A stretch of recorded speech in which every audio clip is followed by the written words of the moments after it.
Everyone, welcome to my YouTube channel. So कैसे हैं आप सभी लोग? आई होप आप बहुत अच्छे होंगे, आप सबकी प्रिपरेशन भी बहुत अच्छी चल रही होगी। तो बहुत सारे ऐसे मेरे यूट्यूब फैमिलीज होंगे जो कॉलेज में होंगी और उसके साथ साथ एसएससी की प्रिपरेशन कर रही होंगी। तो आज मैं बताने वाली हूँ कि मैं कैसे अपने कॉलेज एग्जाम के साथ साथ एसएससी की भी प्रिपरेशन करती हूँ। तो मैं सबसे पहले सुबह 4 बजे उठती हूँ। सबसे पहले घर का काम, खाना बनाना, नाश्ता बनाना, फिर बिना रेस्ट लिए सीधा पढ़ाई करना, क्योंकि एसएससी की प्रिपरेशन कोई मजाक नहीं है। उसके बाद कॉलेज असाइनमेंट, एग्ज़ाम, अटेंडेंस, और फिर लोग बोलते हैं टाइम कैसे मिल जाता है। सच बताऊँ, टाइम मिलता नहीं, बनाना पड़ता है। तो आपको हमेशा टाइम जो है बनाना पड़ता है।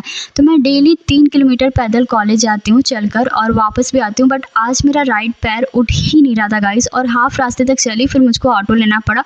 मैंने स्टॉल निकाल दिया था क्योंकि कॉलेज पास में था, आ गया था। तो अगर आप बनारस के हो तो आपको पता होगा कि अगर गोदोगलिया तक ऑटो गोदोगलिया तक नहीं जाता है, पीडीआर तक ही जाता है, और वहाँ से नहीं मिल पाता ऑटो, तो वहाँ से फिर जो है मैं कॉलेज पैदल ही चली जाती हूँ। और सबसे बड़ा शौक कि एडमिट कार्ड मैंने प्रिंट करवाया ही नहीं था। जिस दिन प्रिंट निकलवाना था उस दिन मौसम इतना ख़राब हो गया और नेक्स्ट एग्ज़ाम था। तब समझ आता है कि रियल स्ट्रगल क्या होता है। एक बैचलर प्लस एसएससी एस्पिरेंट होना ईजी नहीं होता है इंडिया में। तो घर, पढ़ाई, कॉलेज सब बैलेंस करना पड़ता है। पर एक चीज़ याद रखना गाइस, अगर आप सपना आपका बड़ा है तो स्ट्रगल भी बड़ा होगा ही आप सभी का। तो अगर आप भी ऐसे स्ट्रगल कर रहे हो तो कमेंट में ज़रूर लिखिएगा। तो मैं अपना एग्ज़ाम देने के बाद चली जाती हूँ नमो घाट घूमने के लिए। और कौन कौन बनारस में नमो घाट आया घूमने के लिए, आप लोग कमेंट करके बताइएगा। उसके बाद मैं घर पे आ जाती हूँ, थोड़ा सा रेस्ट करती हूँ, और रेस्ट करने के बाद मैं जो अपना स्टडी स्टार्ट कर देती हूँ एसएससी का। बिकॉज फर्स्ट एग्ज़ाम मेरा ऑडिटिंग का था जो कि आज था। उसके बाद जो है 3 दिन का गैप था, 4 दिन का। तो नेक्स्ट एग्ज़ाम मेरा 5 तारीख को है, तो काफ़ी टाइम है। और जो इसके बाद पेपर है 3 दिन के बाद, वो एमसीक्यू वाला पेपर होना है, एक पेपर मेरा। उसके बाद कोई गैप नहीं है पेपर में। जिसके बाद मेरा एचआरएम का पेपर है, ह्यूमन रिसोर्स मैनेजमेंट, और अकाउंटिंग फॉर मैनेजर का पेपर है। बस 2 पेपर और बचा है, मान के चलिए। एमसीक्यू वाला छोड़ देती हूँ बिकॉज एमसीक्यू वाले पेपर में हमेशा मेरा 100 से 96 97 नंबर आया है। तो काफ़ी अच्छे मार्क्स आते हैं, जैसे 95 96 ऐसे ही मार्क्स आते हैं। तो इसमें मुझे कोई प्रॉब्लम है नहीं। और डिस्क्रिप्टिव वगैरह का देख लेंगे। तो सबसे पहले मैं प्रीवियस ईयर पेपर सॉल्व करती हूँ, क्योंकि अभी मैं क्या कर रही हूँ, मेरे सिलेबस वगैरह पूरे मतलब कवर हैं, बट फिर से मैं बेसिक से सारी चीज़ें स्टार्ट करके पढ़ रही हूँ, ताकि बाकी मुझे आगे जाके कोई प्रॉब्लम ना हो। क्योंकि प्रॉब्लम ये है कि आप कितना भी सिलेबस कवर करते हो, आपके मॉक टेस्ट में मार्क्स कम ही आ जाते हैं। और ये बहुत सारे एस्पिरेंट के साथ होता होगा कि उनका सिलेबस पूरा 90% कवर है, 95% 98% सिलेबस कवर है, तब भी उनके मार्क्स कम आते हैं मॉक टेस्ट में। इसका रीज़न ये है कि आप लोग को ऐसा लग रहा होगा कि जो मैंने पढ़ा है 90% मैंने सिलेबस कवर किया, उससे तो कोई क्वेश्चन आ ही नहीं रहा है मॉक टेस्ट में। तो ऐसा ही होता है, और ये मेरे साथ भी होता है। तो आपको हर एक चीज़ को डीपली अच्छे से पढ़ना पड़ेगा, और आपको बेस्ट सोर्सेज ढूंढने पड़ेंगे। मतलब सही सोर्स ना मिल पाने के कारण ऐसे मार्क्स कम आते हैं आप सभी के। और एक ये भी रीज़न होता है कि आप कुछ एक्स्ट्रा ही आप लोग पढ़ने लगते हैं, और कुछ लोग ऐसे होते हैं जो मतलब वो चीज़ें नहीं पढ़ते हैं जो एग्ज़ाम में आती हैं, वो चीज़ें पढ़ते हैं जो एग्ज़ाम में आती ही नहीं है, जो आउट ऑफ सिलेबस है। तो इस चीज़ पे ध्यान देना बहुत ज़्यादा इंपॉर्टेंट है। तो मैं प्रीवियस ईयर सॉल्व करी थी, क्योंकि मैं सबसे पहले अभी क्या कर रही हूँ, कोई भी सब्जेक्ट में पढ़ने जा रही हूँ तो सबसे पहले उस सब्जेक्ट का प्रीवियस ईयर पेपर लगा रही हूँ, और उसमें देख रही हूँ क्या क्या मेरी मिस्टेक्स हुई हैं, फिर उसको सॉल्व करके याद करूँ। और ये भी देख रही हूँ कि कौन से टॉपिक से एसएससी ने क्वेश्चन पूछा हुआ है, बिकॉज उस टॉपिक से क्वेश्चन रिपीट हो सकते हैं। और ये भी देख रही हूँ कि एसएससी कैसे एक्सपेरिमेंट करता है हम लोग के दिमाग के साथ साथ, कौन से टॉपिक्स कैसे क्वेश्चन देता है। तो ये भी सारी चीज़ें पता चल जाती है। उसके बाद अपना सब्जेक्ट पढ़ती हूँ। जैसे आज मैंने अभी जीके का मैंने प्रीवियस ईयर पेपर लगाया और इंग्लिश का लगाया, तो अब मैं जीके पढ़ने जा रही हूँ। वही सारे टॉपिक्स पढ़ूंगी जो प्रीवियस ईयर में पूछी गई हैं, और एक्स्ट्रा भी टॉपिक्स पढ़ती हूँ। तो अभी तो कोई प्रीवियस ईयर वाला मैं पढ़ नहीं रही हूँ टॉपिक जीके में, बिकॉज मैंने जीके ऑलरेडी सारा पढ़ लिया है। और इतना ज़्यादा वाइड है जीके कि पूरा जीके एकदम कवर करना तो पॉसिबल नहीं है, बट लूसेंट की बुक मैंने कवर की हुई है। तो इसमें से अगर क्वेश्चन आएगा तो तब तो कर लूँगी, कोई प्रॉब्लम नहीं होगा। बट बाकी पता नहीं क्या करता है एसएससी। और बहुत सारे लोग मुझसे ये पूछ रहे थे कि एमटीएस में भी सेक्शनल टाइमिंग हो गया है क्या। तो अभी तो एमटीएस से रिलेटेड ऐसी कोई इन्फॉर्मेशन आई नहीं है कि एमटीएस में सेक्शनल टाइमिंग हो गया है, बिकॉज अभी आपका सिलेक्शन पोस्ट में ही सेक्शनल टाइमिंग हो गया है। अगर आप लोग को पता होगा कि क्या अभी एमटीएस में सेक्शनल टाइमिंग हुआ है नहीं, तो कमेंट करके बताएगा, बिकॉज मेरे पास ऐसी इन्फॉर्मेशन कोई आई नहीं है। अभी एमटीएस में कोई सेक्शनल टाइमिंग वगैरह नहीं बताया गया, अभी आपका सिलेक्शन पोस्ट में ही बताया गया है। तो आज मैं जीके पढ़ रही थी, जिसमें मैं पढ़ रही थी विजयनगर एम्पायर के बारे में। क्योंकि गाइस यहाँ पे क्या था ना कि अभी मैंने पॉलिटिक्स पढ़ा हुआ था आर्टिकल, तो अभी मैंने हर एक दिन ना 1 वीक में मैंने ये कर लिया कि अगर एक सब्जेक्ट ख़त्म नहीं होगा तो दूसरा नहीं पढ़ूंगी। लेकिन ये मुझे थोड़ा सा ना मैंने ये रूल 1 मंथ तक फॉलो किया तो मुझे इससे कोई रिज़ल्ट नहीं मिल पा रहा था। तो मैंने सोचा चलो अब हर एक वीक में क्या करते हैं कि एक-एक दिन, जैसे संडे को मैं हिस्ट्री पढ़ूँगी, मंडे को कुछ और पढ़ूँगी, ऐसे डिवाइड कर लेते हैं ताकि सारी चीज़ें कवर हो पाएँ। क्योंकि अगर आप हिस्ट्री पढ़ रहे हो, एक मतलब 15-20 दिन कंटिन्यू हिस्ट्री पढ़ रहे हो, तो ऐसा नहीं है कि बस हिस्ट्री से ही क्वेश्चंस पूछे जाएँगे, बाकी सब्जेक्ट्स से भी पूछे जाएँगे।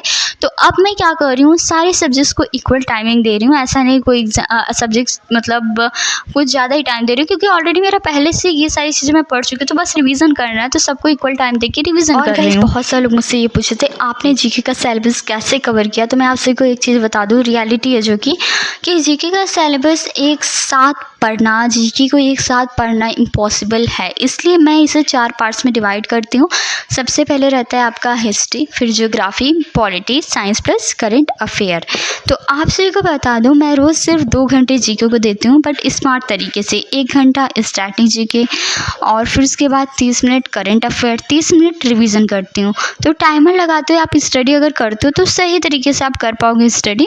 और आप जब भी स्टडी करते हो गाइस, प्लीज़ रिक्वेस्ट है कि फ़ोन को या तो आप स्विच ऑफ कर दो, या तो आप एरोप्लेन मोड में कर दो, या तो फ़ोन को आप दूर रखो। बिकॉज अगर स्विच ऑफ मत करो आप, क्योंकि इमरजेंसी कॉल्स भी आ सकती हैं, कोई मतलब इंपॉर्टेंट फैमिली का कोई भी मेम्बर इंपॉर्टेंटली कुछ भी कॉल कर सकता है, तो आप लोग ऐसे मतलब स्विच ऑफ मत करो, बट हाँ दूर रखिए। आप अगर खुद को दूर कर सकते हैं फ़ोन से तो कोशिश करिए कि फ़ोन से दूरी बनाए रखें जब तक आप पढ़ाई कर रहे हैं। तो मैं पूरा सिलेबस नहीं, सिर्फ इंपॉर्टेंट टॉपिक्स पे मैं अभी इस टाइम फोकस कर रही हूँ, बिकॉज ऑलरेडी सिलेबस कवर है, तो बार बार इस चीज़ पे मैं वो करना नहीं चाहती। बिकॉज मैंने ये चीज़ नोटिस किया हुआ कि जो मैं पढ़ रही हूँ तो एग्जाम में एकदम कुछ पूछा ही नहीं जा रहा है, कुछ ही चीज़ें पूछी जा रही हैं, 9-10 क्वेश्चन ही पूछे जा रहे हैं। तो हिस्ट्री में आप जैसे कि मॉडर्न हिस्ट्री कर लो, पॉलिटिक में आप जैसे कॉन्स्टिट्यूशन कर लो, आर्टिकल्स कर लो, ज्योग्राफी में इंडिया मैप, रिवर्स वगैरह जो भी सारी चीज़ें हैं, साइंस में बायोलॉजी की जो बेसिक्स वगैरह डिसीजेस वगैरह होती हैं, जो भी मतलब पूछे जाते हैं। और आप लोग क्या करो ना, short note plus revision tricks बनाओ कि जीके याद तब होता है जब आप रिवाइज करते हो।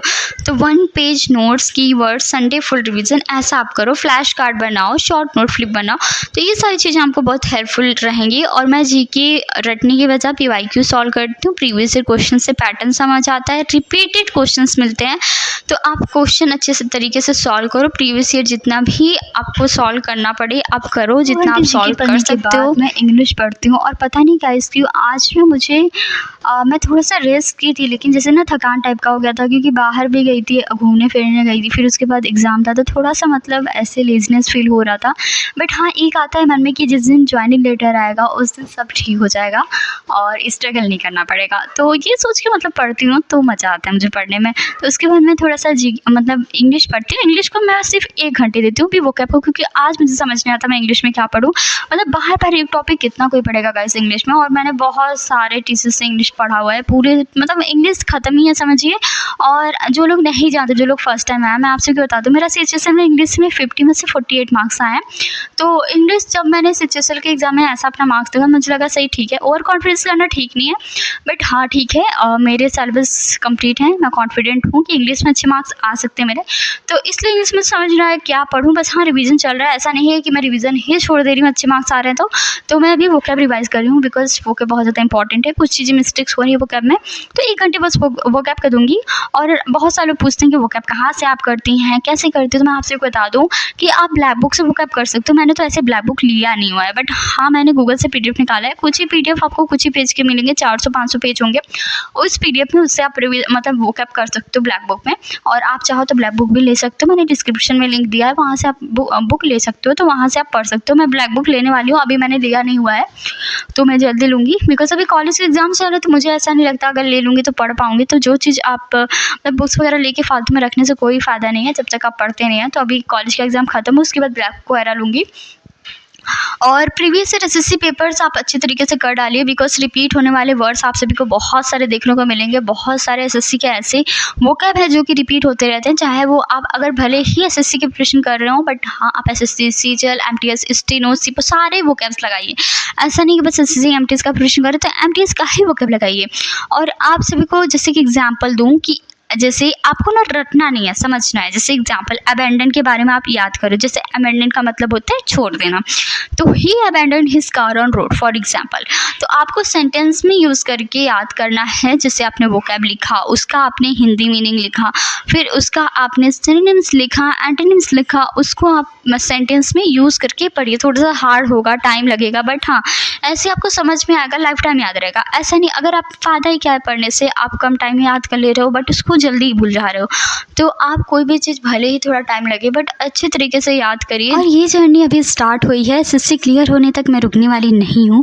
अगर आपको देखना है कि एक नॉर्मल स्टूडेंट कैसे सक्सेस तक पहुँचता है तो अभी सब्सक्राइब करिए।